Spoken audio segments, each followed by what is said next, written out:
एक दिन गौतम बुद्ध के पास उनका प्रिय शिष्य पूर्ण पहुंचा। बुद्ध ध्यान अवस्था में बैठे थे। पूर्ण के पहुंचने पर उन्होंने आंखें थोड़ी सी खोली और पूर्ण से आने का कारण पूछा तो उसने कहा, मैं धर्म प्रचार के लिए जाना चाहता हूँ, आपकी आज्ञा चाहिए। बुद्ध मुस्कुराए और कहा, पूर्ण, धर्म की राह बहुत मुश्किल है। तुम लोगों को अच्छी बातें बताने जाओगे और लोग तुम पर नाराज होंगे।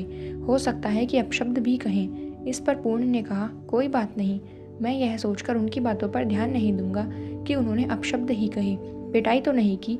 बुद्ध बोले, हो सकता है कि कुछ लोग हाथ उठा दें। पूर्ण ने कहा, तब मैं यह सोचकर उन्हें क्षमा कर दूंगा कि उन्होंने मुझ पर शस्त्रों से प्रहार तो नहीं किया। बुद्ध फिर बोले, हे पूर्ण, हो सकता है कि कुछ लोग तुम पर शस्त्रों का भी उपयोग करें। पूर्ण ने उत्तर दिया, तब मैं यह सोचकर उनके प्रति कोई प्रतिकार की भावना नहीं रखूंगा कि उन्होंने मुझे मारा, पर जान से तो नहीं मार डाला, मुझे जीवित छोड़ दिया। बुद्ध ने फिर कहा, और यदि तुम्हारे प्राण ही ले लिए तब? पूर्ण ने सिर झुकाकर कहा, तब मैं उनका आभारी रहूंगा कि उन्होंने धर्म के मार्ग पर मेरे प्राणों का उत्सर्ग करने में मेरी सहायता की। मैं उनके प्रति कृतज्ञ रहूंगा। तब बुद्ध ने आंखें खोली और आशीर्वाद देकर अनुमति दी तथा पूर्ण से कहा, अब तुम धर्म प्रचार के पात्र हो। जो किसी में कोई दोष न देखे वही सच्चा है।